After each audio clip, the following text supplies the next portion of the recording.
Boa tarde a todas, boa tarde a todos. Em nome da comissão organizadora do 8º Colóquio Internacional Diversidade das Culturas, nós gostaríamos de dar continuidade aos debates da tarde de hoje. A partir desse momento, nós vamos estar conversando a partir da exposição com o professor Youssef. O professor Youssef é professor do programa de pós-graduação em História aqui da Universidade Federal de Goiás. O professor ele fez o doutorado dele na Universidade Federal de Juiz de Fora. O professor é especialista em patrimônio e a conversa que ele fará conosco hoje é território, cultura, democracia e Constituição. Professor Youssef, fica à vontade para a exposição do senhor e nós vamos tentar seguir a mesma dinâmica da conferência anterior. No final, a gente abre para um diálogo com os participantes. Muito obrigado, professor. Obrigado, professor Marco. Boa tarde a todas e todos. A pesquisa que eu desenvolvo aqui na Faculdade de História, ela é um desdobramento da minha tese e é uma pesquisa que está em curso. Então, eu vou falar mais da pesquisa que eu desenvolvi no seio do doutorado da UFJF, como que essa propositiva transformou-se num projeto de pesquisa aqui no nosso programa e na nossa Faculdade de História. A intenção de juntar esses 4 conceitos é para falar pelo e do patrimônio cultural. Ele será o guia para discutirmos conceitos que intitulam esse trabalho. Muito se comemora da Constituição e por motivos lógicos, coerentes. A Constituição, principalmente se tratarmos do artigo 5º da Constituição, ela é um avanço quando se fala em direitos e garantias individuais e coletivos, coisa que não existia ou não existiu nos mais de 20 anos de ditadura brasileira, civil-militar. E, contudo, ela não é perfeita. Eu gosto de me valer do conceito do Florestan Fernandes, que, além de ter sido o pesquisador e cientista que foi constituinte. Ele falava da Constituição inacabada. Por que esse cuidado que eu estou tendo em falar isso? A gente vive num momento muito perigoso para criticar a Constituição, né?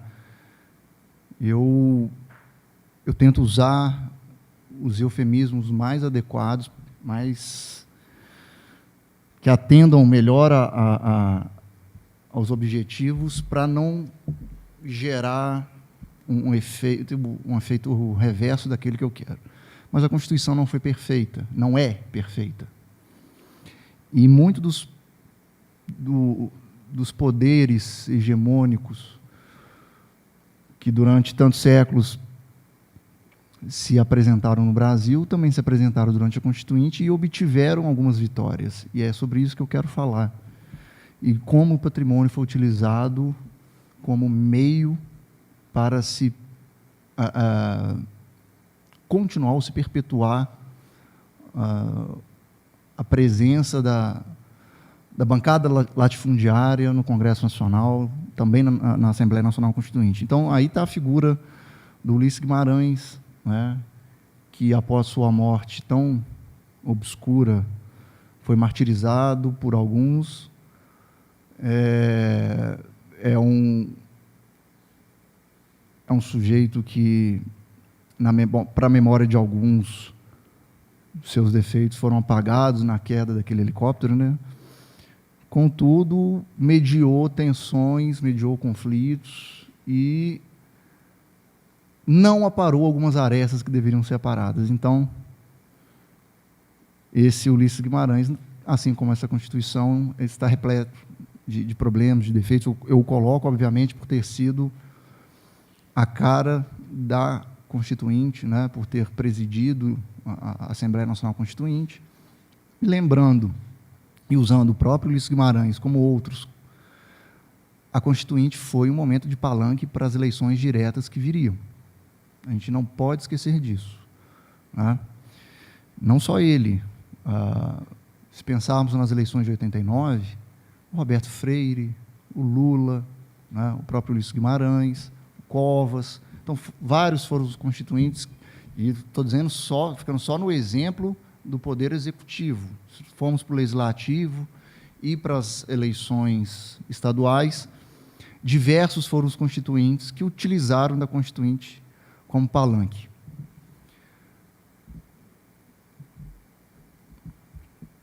Foi também uma Constituinte que,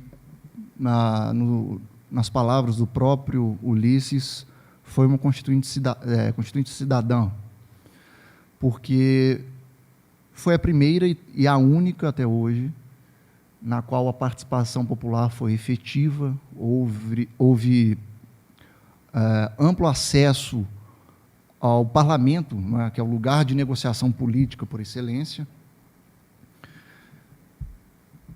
Contudo, e aí eu já peço desculpas agora pelo excesso de textos, mas é necessário fazer só alguns apontamentos, eu não vou ficar lendo, mas aqui, só para exemplificar, começar a demonstrar os detalhes da perversidade da negociação quando se trata de patrimônio cultural e que vai desaguar naqueles conceitos como território, cultura.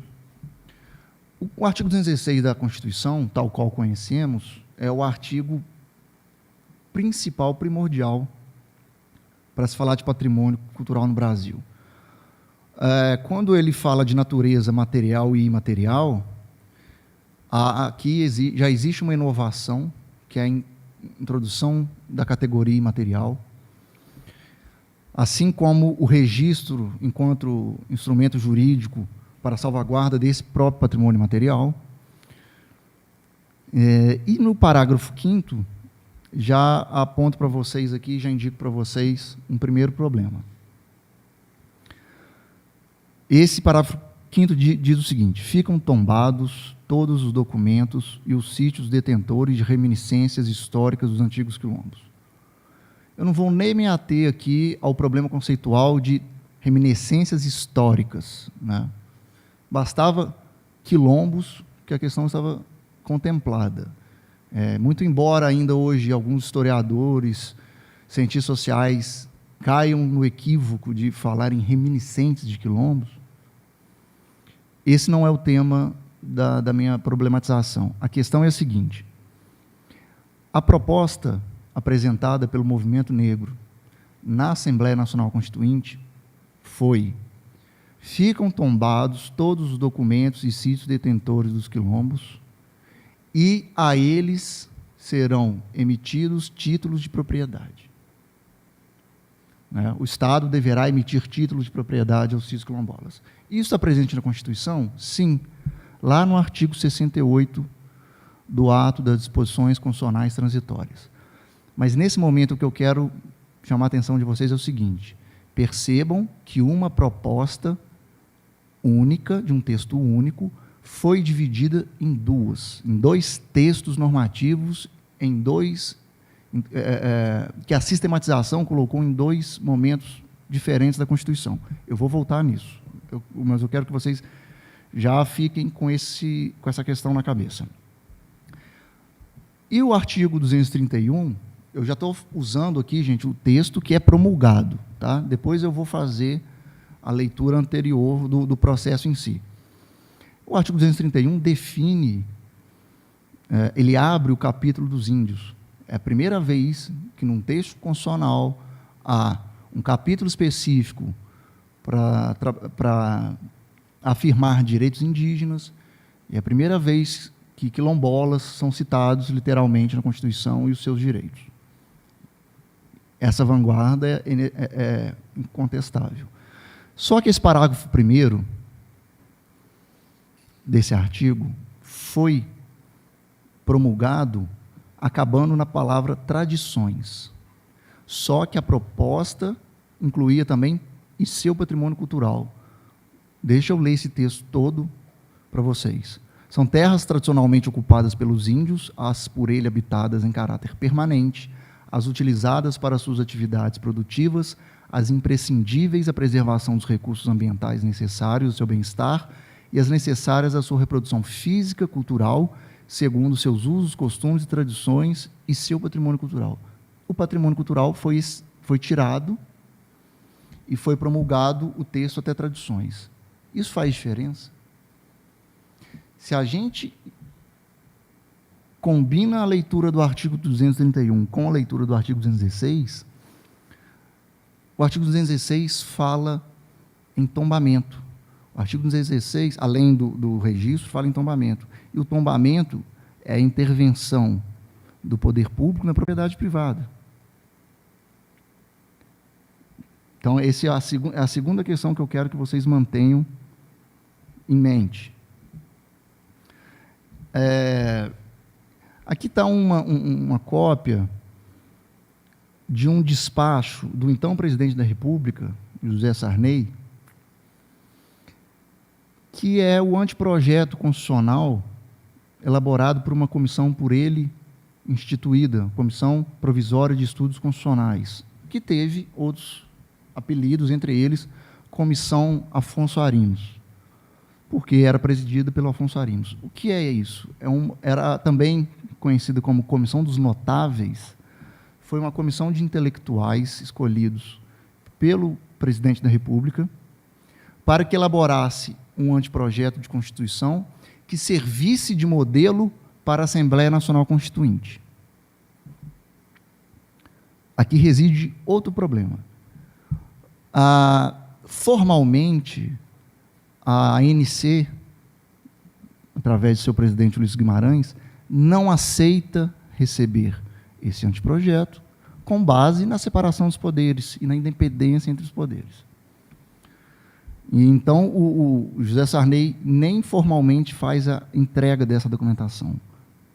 Contudo, vários parlamentares constituintes, ao justificarem suas propostas de emenda, e dentre elas as propostas de redação dos artigos voltados para patrimônio cultural, direitos quilombolas e direitos indígenas, utilizam desse anteprojeto como justificativa técnica para o seu voto de emenda.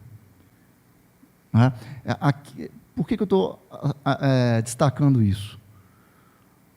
É complicado pensarmos uma Assembleia Nacional Constituinte que visa retomar o regime democrático. Contudo, uma Assembleia que não é exclusiva. Os parlamentares continuavam trabalhando nos seus afazeres ordinários, eles não eram parlamentares só constituintes. Havia a presença dos senadores biônicos, eleitos em 1982, ou seja, durante a ditadura militar. Eles estavam presentes dentro da Assembleia Nacional Constituinte. E, não formalmente, contudo, materialmente, o texto sugerido pelo presidente da República, que entra por um golpe, é utilizado como justificativa formal. Lembremos o seguinte: o Tancredo é eleito presidente da República, certo? Só que o Tancredo não assume. Ele foi eleito, mas ele não foi diplomado e assumiu. Logo, se ele não assumiu, o José Sarney não é o vice. Ele não chega a ter a condição jurídica de vice-presidente. Então, era preciso novas eleições. Não é? Não, mas PMDB entrar pela janela é pleonasmo. O que essa comissão Afonso Arinos sugeriu? Criada pelo Decreto 91.450 de 1985. As terras ocupadas pelos índios são inalienáveis e serão demarcadas, a eles cabendo a sua posse permanente, ficando reconhecido seu direito ao usufruto exclusivo das riquezas naturais do solo. Isso aqui todo mundo sabe que não existe na Constituição. Usufruto exclusivo das riquezas naturais do solo. Já pensaram? Não haveria mineração no Brasil, né? Do subsolo e de todas as utilidades nelas existentes. E aqui entra a questão. São terras ocupadas pelos índios, as por eles habitadas, incluídas as necessárias à preservação do seu ambiente e do seu patrimônio histórico. Isso é tirado. Notem que há muita semelhança desse texto desenvolvido pela Comissão Afonso Arinos, em 85, e o que a gente vai ver promulgado em 88, com exceção do que fala do patrimônio. Lembrando que o tombamento é uma forma do Estado intervir na propriedade privada.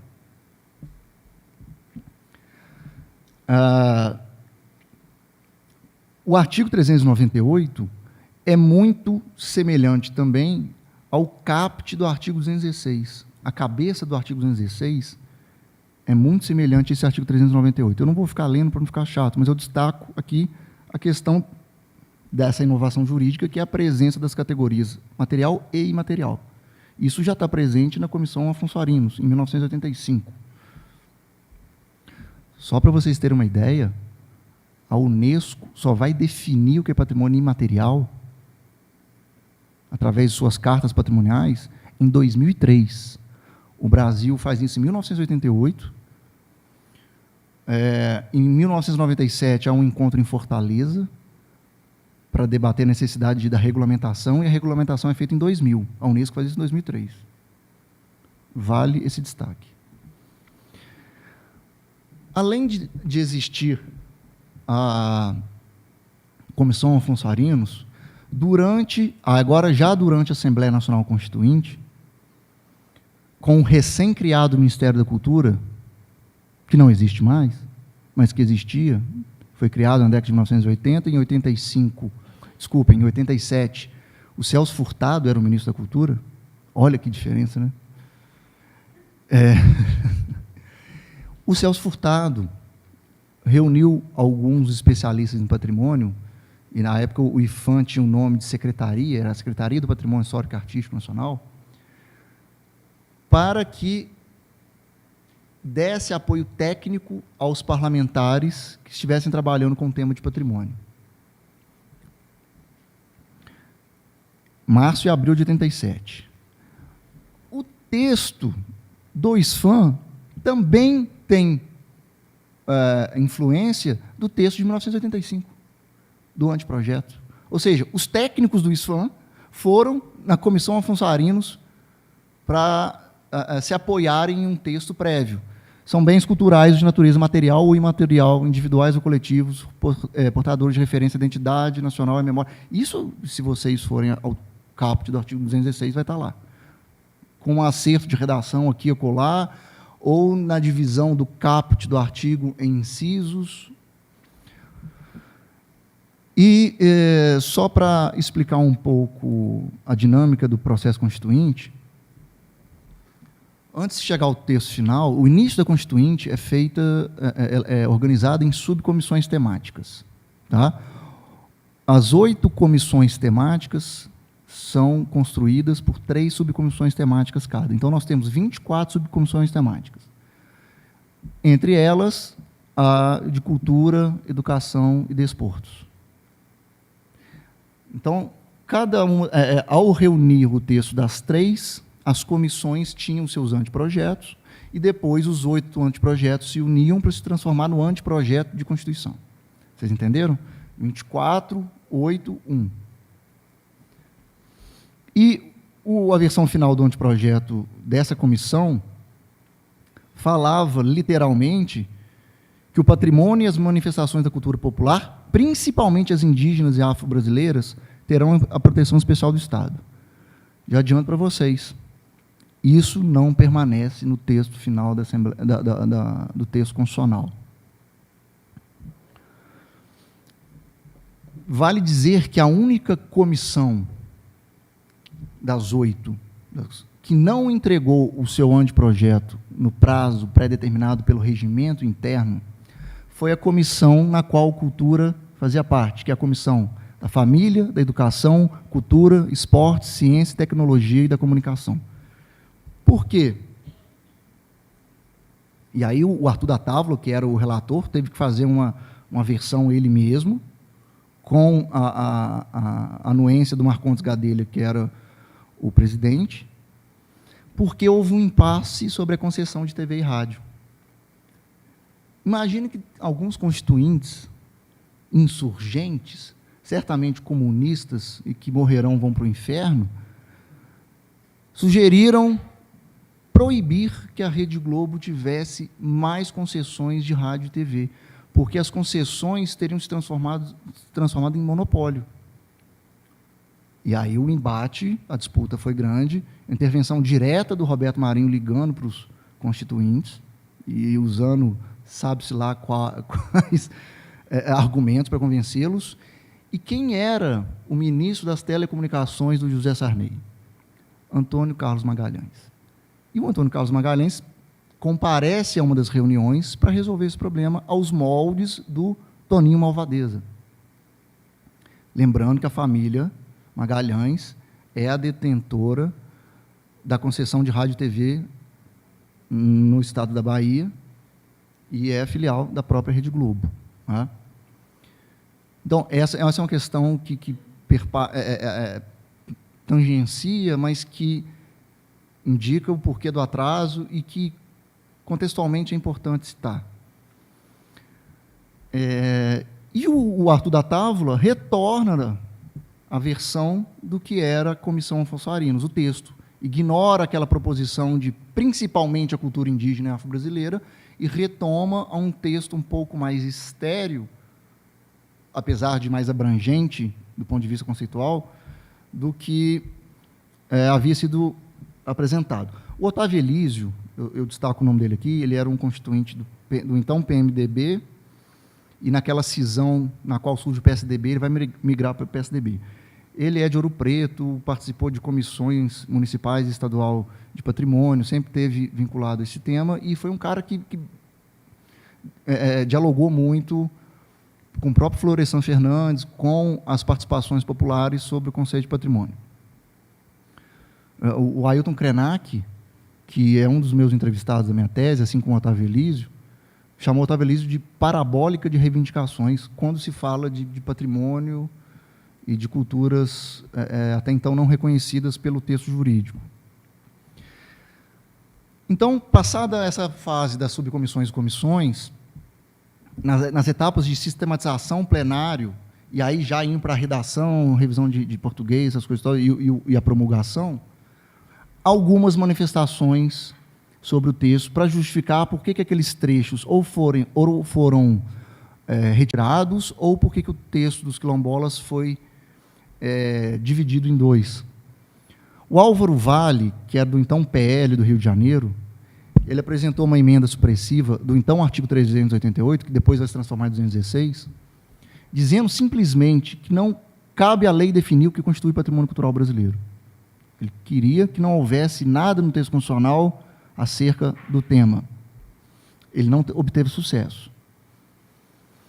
A gente sabe que, ainda que houvesse uma presença conservadora na Constituinte, as forças progressistas conseguiram um certo avanço, principalmente pelo apoio da participação popular. Né? O Acival Gomes, do Sergipe, também solicitou a supressão do artigo 388, e a justificativa dele é mais assintosa ainda que do Álvaro Vale, por ser incompatível com a garantia individual do direito à propriedade. Esquece esse indivíduo que, desde 1934, desde a Constituição de 1934, a função social da propriedade está presente no corpo constitucional, e mesmo as constituições outorgadas depois de 1934 mantiveram em seu texto a função social da propriedade. Uma vez o professor Carlos Oiti falou nessa mesa que é algo interessante, e eu concordo com ele. Ele disse assim, se a Constituição, porque a gente estava falando um pouco sobre esse tema, ele falou, se a Constituição tivesse sido, se a Constituinte tivesse acontecido depois da queda do Muro de Berlim, talvez a função social da propriedade não estaria presente no corpo da Constituição. Eu achei muito pertinente essa dá o que refletir, né? Dá o que pensar. Só que, diferente do Álvaro Vale e do Acival Gomes, que não tiveram sucesso, o Rubem Branquinho obteve. Rubem Branquinho, PMDB do Acre, era um engenheiro que ganhava sua vida destruindo a floresta amazônica para abrir rodovias que ligassem o Brasil à Bolívia. E esse texto final, que a gente vê lá no parágrafo 1º do artigo 231, é fruto da emenda apresentada pelo Rubem Branquinho, no qual suprime a expressão segundo seus usos, costumes, tradições e seu patrimônio cultural. Qual foi a justificativa dele? Disse o Rubem Branquinho o seguinte: imaginem se os indígenas da Amazônia resolvem pedir o tombamento da mesma. Para um cara que ganha vida destruindo a floresta para abrir rodovias. Né? Advogou em causa própria e ganhou. E aqui eu mostro ipsis literis o que era o então artigo 25 do projeto de Constituição, quando se falava de quilombolas. As comunidades negras remanescentes dos quilombos é reconhecida a propriedade definitiva das terras que ocupam, devendo o Estado emitir-lhes os títulos respectivos. Ficam tombadas essas terras, bem como os documentos referentes à história dos quilombos no Brasil. Era um texto só. E até a fase R manteve-se assim. E depois ela foi dividida. Tá? O Bernardo Cabral, que foi o relator do anteprojeto da Constituição, depois de passado todas essas divisões de trabalho, apresentou o texto, já aparecendo lá o parágrafo 5º, a separação entre o reconhecimento da propriedade quilombola do reconhecimento da cultura quilombola. Aí a minha pergunta é, dentre outras, como separar cultura de território? Como pensar na cultura quilombola e na cultura indígena, para ficar só em 2 exemplos, sem reconhecimento do vínculo desses grupos com a sua terra? Isso é impossível. E aí a questão vai mais adiante. Não só esses textos foram ou suprimidos ou divididos, mas como a parte da cultura que tem um viés de palanque mais apelativo fica no corpo permanente da Constituição, mas a parte do reconhecimento do território vai para o ato das disposições constitucionais transitórias, que é como se fosse um anexo da Constituição. Um anexo da Constituição que trataria de normas transitórias. O que é uma norma transitória? Exemplo, em 1993, ocorrerá um plebiscito para se determinar o sistema de governo. Aconteceu o plebiscito, a norma torna-se apenas um fato histórico. Agora, onde está a temporalidade desse artigo? Aos remanescentes das comunidades dos quilombos que estejam ocupando suas terras é reconhecida a propriedade definitiva, devendo o Estado emitir-lhes os títulos respectivos. Isso deveria, segundo a proposta, estar presente no corpo permanente. A Carmen Lúcia, antes de se tornar ministra e antes de subir no pedestal, ela disse num texto dela que as normas que estão presentes no ato das disposições constitucionais não são juridicamente inferiores às normas que estão no corpo permanente. E eu concordo com ela. E concordo também com ela quando ela diz, porém, politicamente são distintas. É claro. Qual é a força política de uma norma constitucional no corpo permanente, de uma norma constitucional transitória, que, embora o artigo 68 não tenha caráter transitório, ele é classificado como tal. Quem é que, pós-promulgação da Constituição, vai atrever-se a apresentar um projeto de lei que regulamente a emissão de títulos aos quilombolas, se é uma norma que está no ADCT e tem normas permanentes que sequer foram regulamentadas até hoje? Sem contar que a maior bancada ainda é a ruralista e latifundiária. Até que surge um presidente maluco, que em 2003 assina um decreto, suprimindo essa lacuna deixada pelo Poder Legislativo, determinando que quilombolas, além de do critério ser do autorreconhecimento e autodeclaração, o Estado regulamenta como o Estado vai emitir. E aí começa, durante o governo Lula, a emissão de títulos de quilombos e indenização a latifundiários, que estão perdendo suas terras. Obviamente que essa mesma bancada ruralista mobiliza-se e aciona o Supremo Tribunal Federal com uma ação direta de inconstitucionalidade, que só é resolvida no governo Temer. Foi o PFL que ajuizou essa ação. O PFL ainda existia em 2003. Então, de 2003 a 2016, isso vai ser debatido no STF. O que é debatido no STF? Se uma norma constitucional é constitucional. Se uma norma que está presente na Constituição é constitucional. Aí eu vejo um pouco de mais razão no que a Carmen Lúcia disse. Se essa norma estivesse no corpo permanente, a força política dela era muito maior. E, para piorar, durante o governo Temer, todas as ações de reconhecimento de territórios quilombolas foram suspensas enquanto o assunto não fosse resolvido no STF. Durante a Assembleia Nacional Constituinte, quem presidia a comissão destinada à reforma agrária? O senhor Edson Lobão, do então PFL do Maranhão. E o Dante de Oliveira, aquele mesmo que emprestou o seu nome para a emenda Dante de Oliveira, de convocação de eleições diretas, né?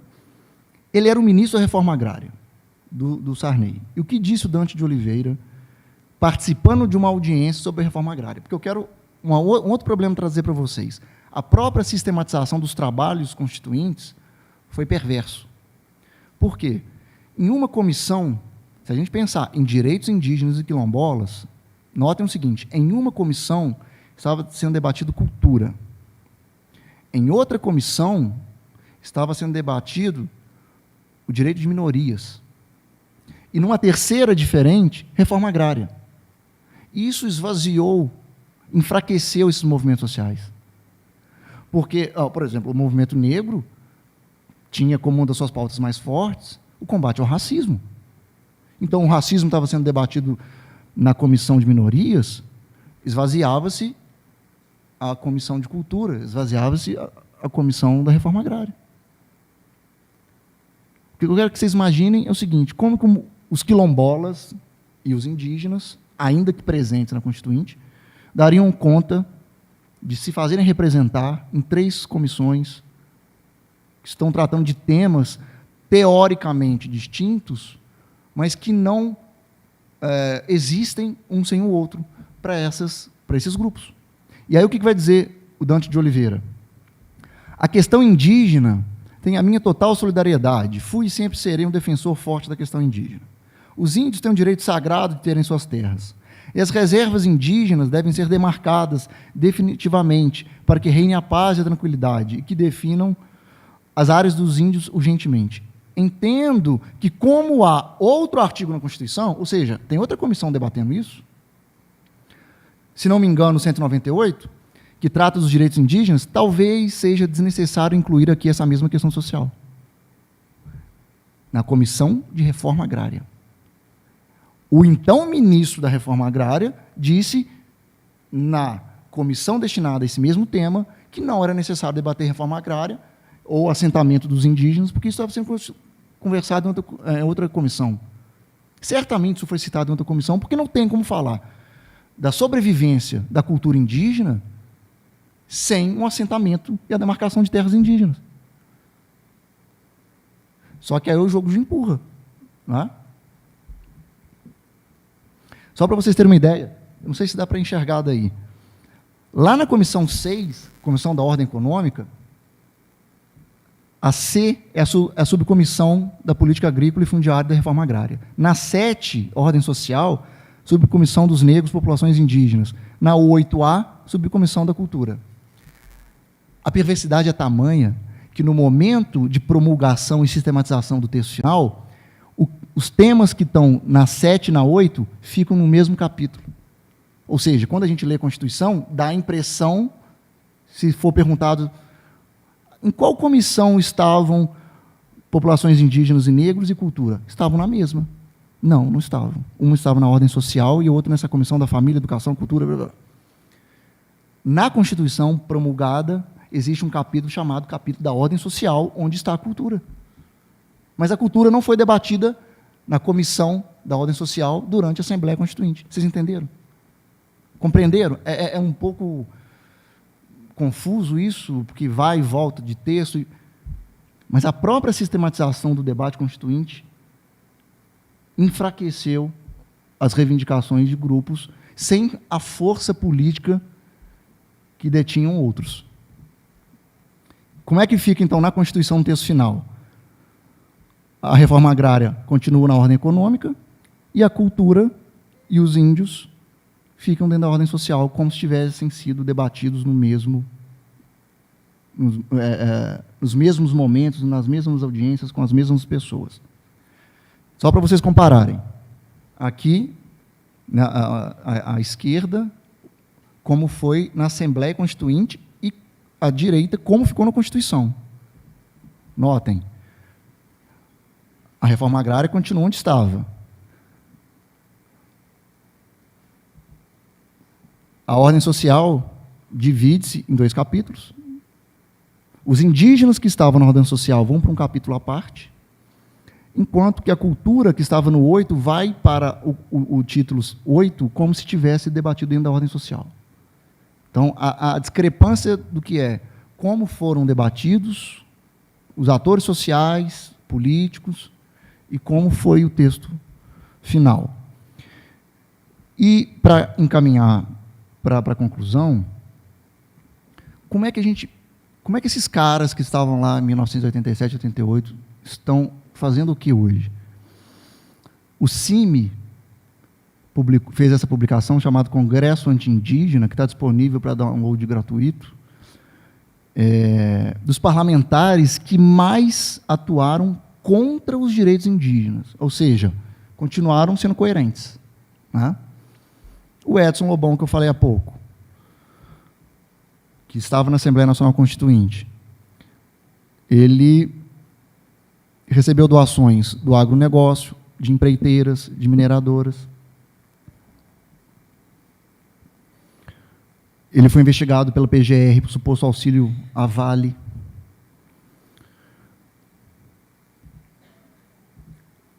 Tanto a Rose de Freitas quanto o Roberto Balestra também estiveram na Assembleia Nacional Constituinte. De quem que eles receberam doações? Agronegócio, empreiteiras, mineradoras.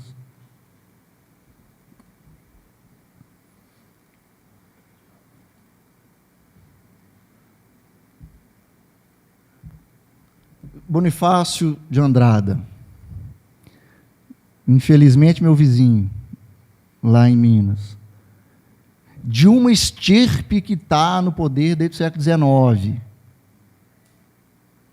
Né, os Andrada. E reproduzem que é um horror. Né? Neto dele já é deputado estadual. Ele esteve na Assembleia Nacional Constituinte, doações recebidas de empreiteiras, mineradoras. Entre outras coisas, destacam-se entre as atividades dele medidas legislativas voltadas para a área de mineração vinculadas à exploração e lavra de reservas minerais em terras indígenas. Esse senhor aí, muito conhecido nessa cidade, era, durante a Constituinte, o representante da UDR, União Democrática Ruralista. O Ulisses, de uma forma debochada, disse que ele era muito mais constituinte que outros constituintes. De tamanha era a presença dele como lobista dentro da Assembleia Nacional Constituinte. Doações, agronegócios, empreiteiras, mineradora. Né? Ele, entre outras coisas, ele votou contra a PEC do trabalho escravo e a favor das alterações do Código Florestal.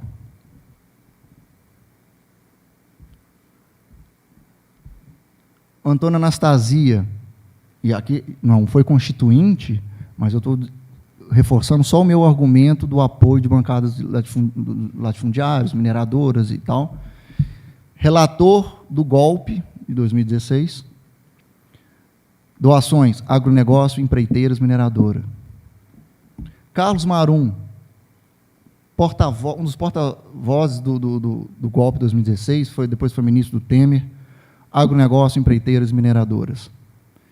Ele está envolvido em 4 bancadas: ruralista, mineração, da bala e empreiteiras, todas amigas dos indígenas e dos quilombolas. Romero Jucá, autor da famosa frase, né? Com STF, com tudo. Também presente, figura protagonista do golpe de 2016. Um dos representantes da bancada ruralista. E muito interessante lembrar que, se não me engano, no final da década de 80 ou no início de 90, ele foi presidente da FUNAI. Né? Onyx Lorenzoni, já da quadrilha do golpe de 2018, da continuidade do golpe. Bancadas ruralista e bancada da bala. Doações do agronegócio, empreiteiros, mineradoras, do armamento. Então, ainda que essa Constituição imperfeita, ela avançou sobremaneira, principalmente naquilo que eu falei para vocês sobre o artigo 5º da Constituição. E aqui o Ailton Krenak, não por acaso, foi escolhido para estampar a capa do meu livro, que é a minha tese, na qual eu trabalho, isso que foi dito aqui, num gesto rintá, que os Krenak chamam de rintá, que durante a plenária na qual todos podiam, durante 5 minutos, falar em defesa da emenda, o Krenak disse, na entrevista que eu fiz com ele, que tudo aquilo que tinha sido negociado durante as subcomissões e comissões foi modificado às portas fechadas pelos constituintes. Então, enquanto ele começa a defender a emenda para garantir os direitos indígenas, ele começa a pintar o rosto de genipapo. E esse gesto é um gesto não só de declaração de luto, mas também de declaração de guerra. Né? Ou seja, a nossa trégua foi até o momento da defesa em plenário, depois a guerra foi declarada. E eu peço a licença de vocês para passar o vídeo dessa fala dele, que é um vídeo curto, de 3 minutos, para poder encerrar a minha participação. Esse processo de luta de interesses que tem se manifestado ultimamente aéticos, e eu espero não acreditar como a manifestação do protocolo dessa casa,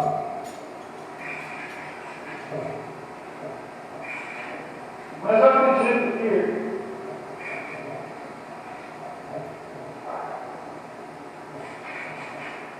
os senhores não poderão ficar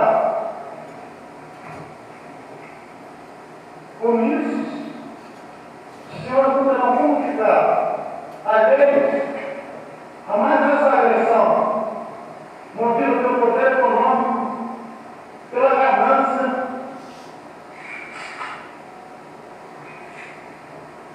pela ignorância do que significa ser um povo indígena. O povo indígena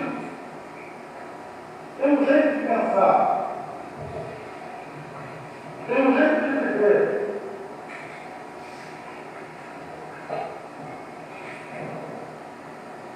Tem condições fundamentais para a sua existência, para a manifestação da sua tradição, da sua vida, da sua cultura, que não colocam em risco e nunca colocaram a existência sequer dos animais que vivem ao redor das áreas indígenas, quanto mais outros seres humanos. Eu creio que muitos senhores poderiam nunca apontar atos, atitude da gente indígena no Brasil que colocou em risco, seja a vida, seja o patrimônio de qualquer pessoa, de qualquer grupo humano nesse país. E hoje nós somos alvo de uma decisão que pretende atingir, na essência, a nossa fé, a nossa confiança de que ainda existe dignidade, de que ainda é possível construir uma sociedade que sabe respeitar os mais fracos, que sabe respeitar aqueles que não têm o dinheiro para manter uma campanha incessante de difamação, que sabe respeitar um povo que sempre viveu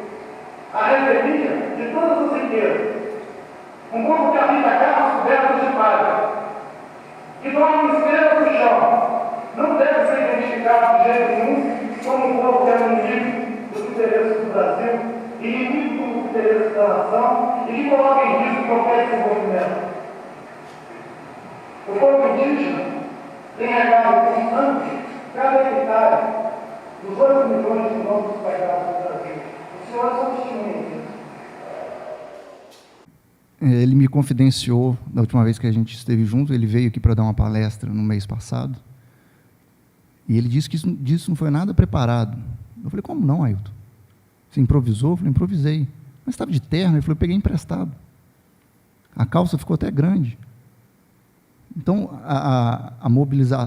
o resultado do que tinha surgido dos anteprojetos, então publicados para serem encaminhados para a sistematização do texto final, mostrou que tudo aquilo, conforme eu disse antes, que havia sido negociado e debatido em audiências públicas, havia sido modificado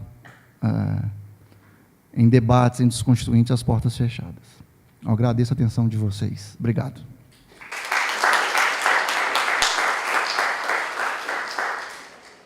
Então, ao agradecer a fala do professor Youssef, gostaria de convidá-los a participar do debate, fazendo indagações ao professor. Acho que nesse primeiro bloco nós poderíamos abrir para 3 intervenções. O professor as responderia e nós voltaríamos caso haja interesse dos colegas no debate. Eu gostaria de começar fazendo uma provocação, professor, porque me parece que, afinal, né, até então, afinal de contas, em 2018, Deus ouviu todas as preces e nos deu um vingador, né? Afinal de contas, o nosso presidente Bolsonaro vai acabar com tudo isso, né? Já está acabando, né? Então isso não é mais problema. O problema que fica para nós agora, professor, é como articular de novo essas questões de defesa do patrimônio, do território, das populações mais subalternizadas da sociedade brasileira. Como que isso se coloca hoje? Tendo em vista, como eu disse, um Deus vingador, afinal de contas, ouviu as preces e tudo isso está indo literalmente por terra. Gostaria de colocar à disposição dos colegas para outras intervenções, por favor.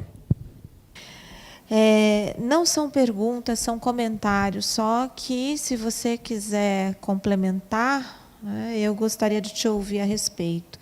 A primeira coisa que eu pensei aqui, eu acho que é uma coisa que até interessa a Fernanda, que está ali também, né? Esse processo entre a elaboração, a sistematização e a aplicação da lei, né? Não só a gente não conhece a nossa Constituição, como a gente vive dizendo que deveríamos ler e conhecer a nossa Constituição. E, com a sua fala, eu fiquei pensando o seguinte, não adianta só ler a nossa Constituição, né? Não adianta só conhecer a Constituição se eu não conheço esse processo que você narrou aí, né? Que vai da elaboração, passa pela sistematização e chega ao problema da aplicação da lei, né? O que vale, o que não vale e o que já nasce como letra morta, né? Isso é muito interessante. Assim como é muito interessante essa diferença que você fez, que você remeteu até a Carmen Lúcia, né? Entre o que está no texto da Constituição e o que é disposição transitória. Você falou que ela fez isso, claro, bem antes de virar ministra do Supremo, mas você não falou exatamente quando. E eu fiquei curiosa com a data, porque eu queria saber se ela falou isso no decorrer da Constituinte, se ela falou isso depois da Constituinte, e se depois da Constituinte, em que momento exatamente, né? Foi logo depois ou houve um tempo de espera grande aí, né? O segundo comentário é essa relação, a pergunta que você se colocou, né, colocou para o seu trabalho, que é como separar cultura e território, né? Eu acho que os constituintes sabiam bem, né? O objetivo era esse, né? Isso está na base, né, da forma como eles encaminham a própria Constituinte, e isso remete a um problema histórico, né, que é a questão da posse do território, né, da parte das populações, vou chamar de populações originárias, né? Então, a gente tem aqui um problema histórico colocado, né, e que não se resolve, né?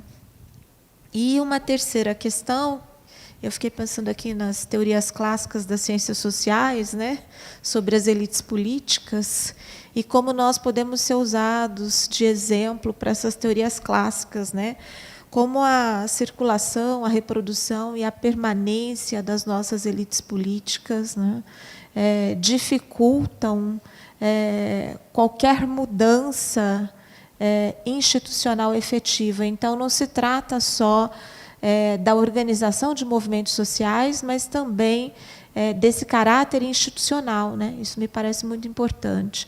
Às vezes a gente fala bastante do movimento social, o movimento social é fundamental, mas ele tem que dialogar com a instituição, né?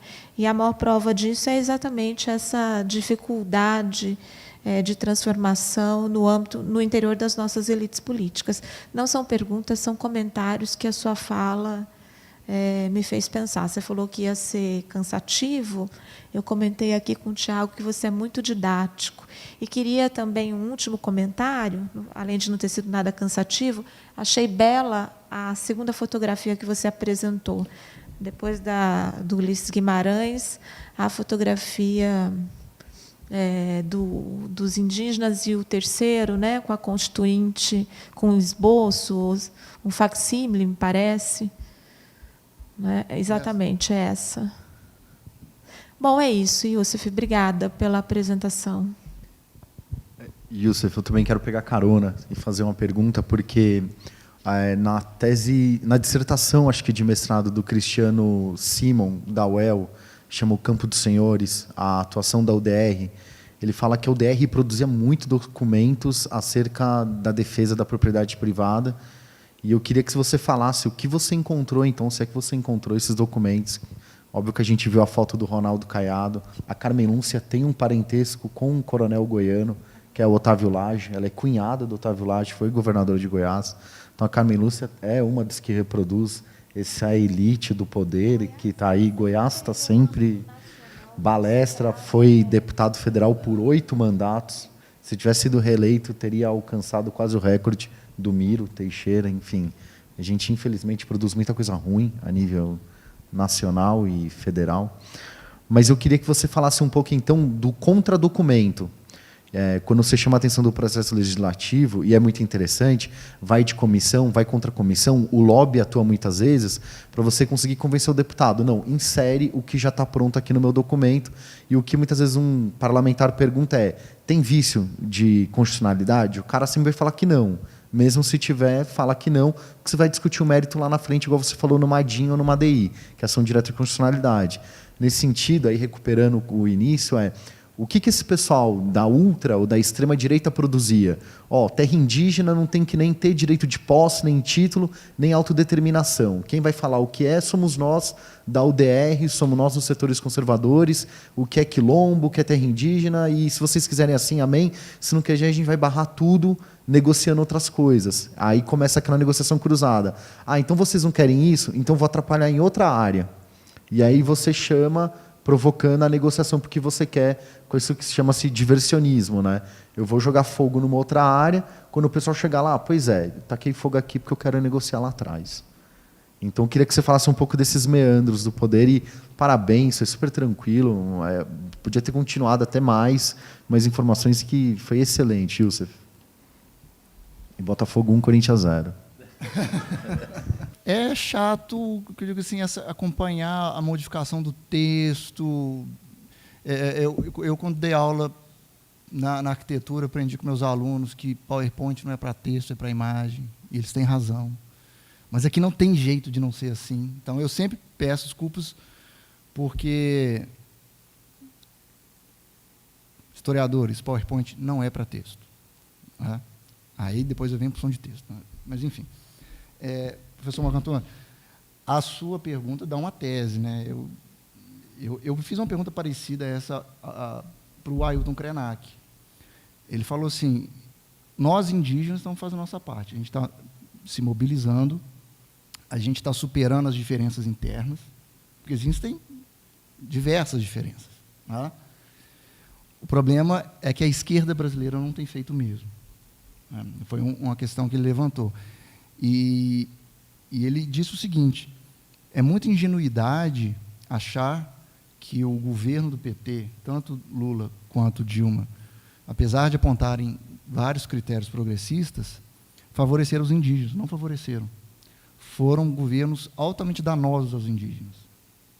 Então, eles não obtiveram esse avanço que formalmente se apresenta na Constituição Federal. Eles não sentiram.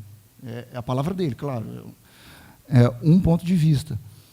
Mas que eu encontrei essa observação em outros textos, em outros manifestos. Eu participo de eventos científicos que têm a participação de várias etnias indígenas, e esse é uma fala recorrente. Nós ainda estamos em guerra contra os brancos. A gente está há 500 anos em guerra contra os brancos. A gente tem que mostrar que é originário durante 500 anos. E acho que eu posso até pular para a questão do Augustus. O professor Antônio Augusto Arantes, ele é um antropólogo da Unicamp, que eu também entrevistei para a minha tese, e ele representou a ABA, Associação Brasileira de Antropologia. Ele e a Manuela Carneiro da Cunha. E aí um foi para uma comissão, outro foi para outra. Ou seja, há uma tradução melhor da sistematização jurídica, né? Olha, eles estão dividindo os assuntos, então vai você para esse e você... Né? E o Antônio Augusto participa de algumas subcomissões que falam de patrimônio, e ele disse que, no caput do artigo 216, que diz que constitui patrimônio cultural brasileiro os bens de natureza material e imaterial referentes à identidade, memória e ação dos diversos grupos formadores da sociedade brasileira. Ele fala, olha aí, mais uma vez, a naturalização, a alegoria, o mito das três raças. Durante o século XX inteiro, isso foi debatido, né? Foi naturalizado, depois as teorias todas que a gente estuda da primeira metade do século XX, no corpo constitucional. Como é que o próprio artigo 216 fala em diversos grupos formadores e tenta nivelar de uma maneira forçosa, de cima para baixo, as diferenças que realmente existem, porque uma coisa é diversidade e outra coisa é diferença. Né? E durante o governo PT vem essa revolução que é a autodeclaração e o autorreconhecimento. Né? Então, são questões que até hoje estão pendentes, que produzem efeitos dentro da própria universidade, viu, né, se a gente pensar um sistema de cotas, que antes bastava a autodeclaração, depois é preciso uma comissão de heterorreconhecimento, né? Então, assim, é uma questão extremamente complicada, mas que é naturalizada. Basta, se a gente pensar aqui em Goiânia, o monumento das três raças. Só falta ter daqui a pouco, um monumento da eugenia. Né? Põe um César Lombroso do lado do bandeirante lá e pronto. Fabiana, é um processo mesmo. Né? É convocação, elaboração, sistematização, promulgação, aplicação. No direito é muito comum um estudo de um embate teórico que houve da virada do 19 para o 20 entre o Lassalle e o Hesse, sobre qual seria a natureza da Constituição. Um dizendo que a Constituição nasce como algo escrito que vai partir, só vai se transformar em Constituição quando começar a ser aplicada.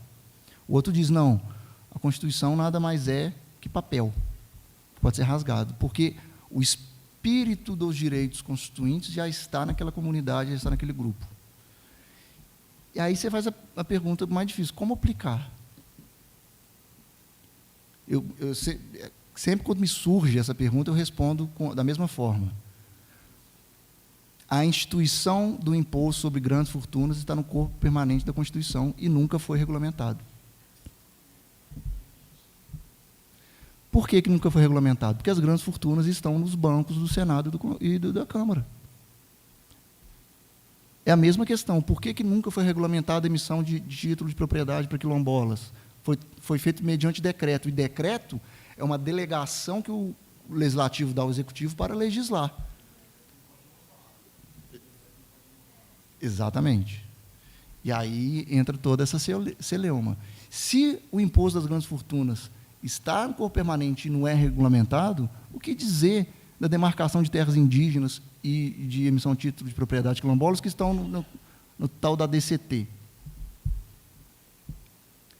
É um confronto político. A própria forma como entrar na sistematização da Constituição já é um confronto político. As constituições anteriores começavam com o direito de propriedade. A Constituição de 88 começa com direitos e garantias fundamentais, individuais e coletivas, além dos princípios do Estado. Né? Além disso, a Carmen Lúcia fala isso no início dos anos 2000. Ela ainda não era ministra do STF.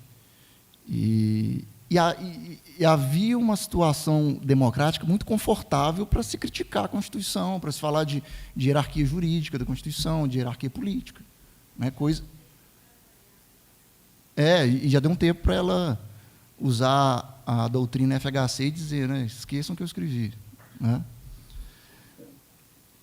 Um efeito perverso disso tudo é a teoria que o próprio STF levanta do marco temporal. O que seria marco temporal? São terras indígenas, aquelas ocupadas pelos indígenas ou por eles reivindicadas a partir de 5 de outubro de 1988, que é o dia da promulgação da Constituição. Vai esquecer os indígenas que foram expulsos de suas terras, os indígenas etnias que tinham sido dadas como extintas, mas que emergiram porque grupos que tinham sido abrigados por outras etnias reencontram e refundam seus grupos. Então eles não têm terra.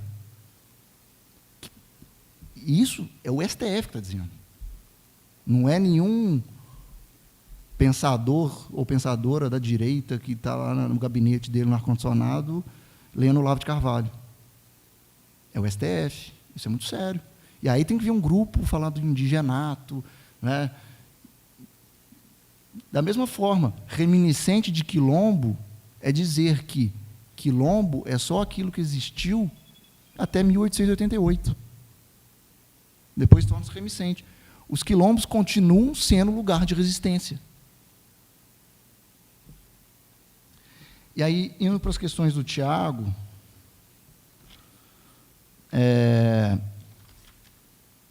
eu até cheguei a ver algum desses documentos, só que o meu trabalho era hercúleo. Eu comecei a pesquisa da seguinte forma: eu vou buscar a documentação à medida que o processo caminhou. Então, eu vou primeiro na subcomissão, na 8A, que isso está tudo digitalizado, tudo. Depois da 8A, eu vou para a comissão 8, depois eu vou para a sistematização e depois vou para a promulgação. Só que nesse caminho, porque o meu problema era como o artigo, de uma forma bem resumida, como o artigo 216 foi escrito. Eu não pensava no problema do conflito de terra, lá no anteprojeto. Eu não pensava na sistematização da Constituição. Eu só pensava, quem é que estava lá para dizer que o artigo 16 é isso que é? Quais foram os conflitos travados? Então, os conflitos sobre o conceito de patrimônio quase não apareceram. Primeiro, que na sistematização só houve uma reunião marcada com o tema cultura. Cultura. Uma reunião para falar de cultura. Claro que os temas apareciam em reuniões com temáticas distintas, porque ninguém podia segurar a reivindicação.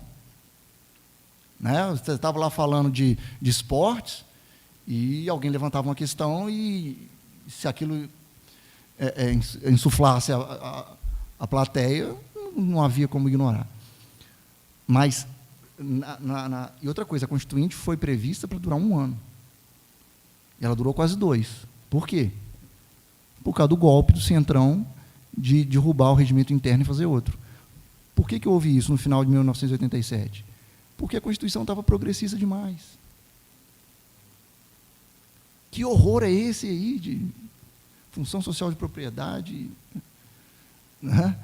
E aí tem o golpe, aí tem a cisão também do PMDB, tem aquele racha, E os caras conseguem, no peito, mudar a regra do jogo com o jogo já andando. E isso atrasa a Constituição. Não é? E isso modifica a composição das mesas, isso modifica quem é que preside, quem é relator, quem é... O Bernardo Cabral, para ser relator, foi uma briga de bastidor, de vai na casa de um jantar de noite, sem o outro saber, que vem... Não é? Sem contar as fofocas do Constituinte, que existem livros e livros de jornalistas sobre isso, na qual havia um momento de trégua. Por exemplo, às quartas-feiras tinha pelada. O Aécio, que era constituinte, foi o primeiro mandato dele, foi como constituinte, ele jogava no time do Lula.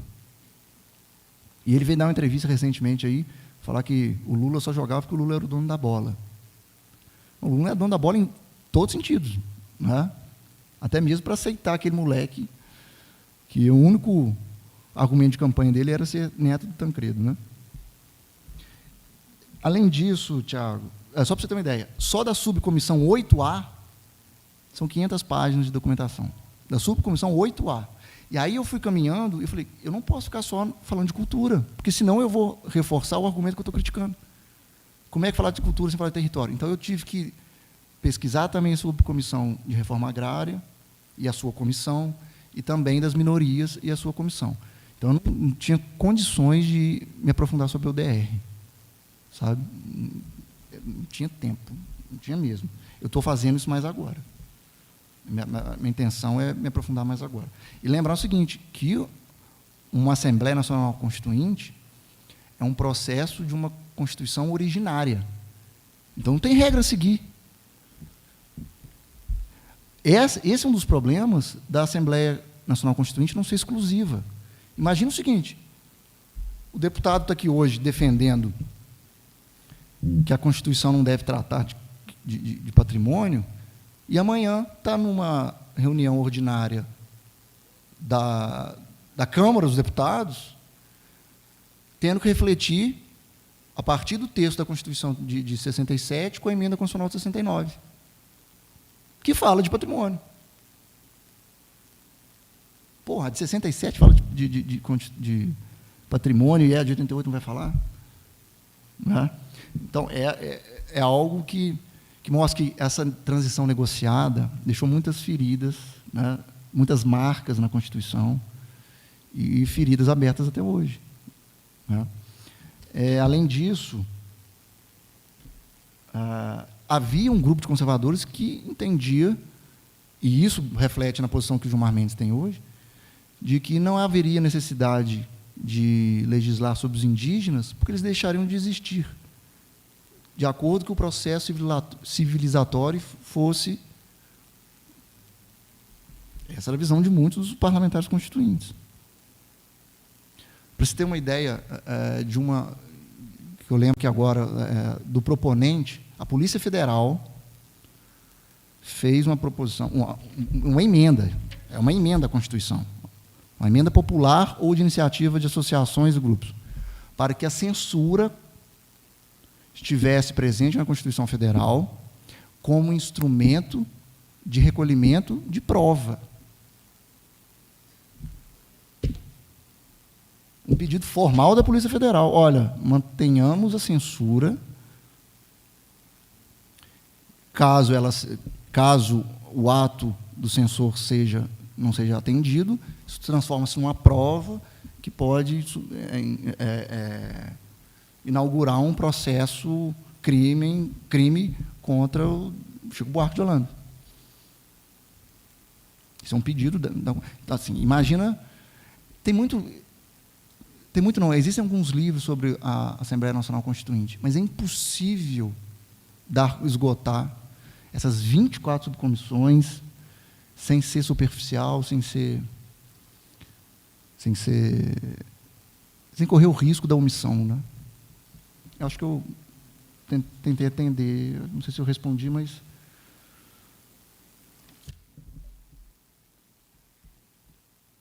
Obrigado, professor. Eu me reporto novamente aos colegas, perguntando se há algumas outras perguntas a serem feitas ao professor Youssef. Não? Sendo assim, professor, muito obrigado pela conferência do senhor. Gostaria de agradecer, então, ao professor Youssef Salomão de Campos pela participação, então, aqui nesse 8º Colóquio Internacional de Diversidade das Culturas. E, ao agradecê-lo, gostaria de convidar os colegas para a continuidade do colóquio amanhã, a partir das 14 horas, aqui nesse auditório. Muito obrigado pela presença, uma boa noite para vocês e até amanhã. Obrigado.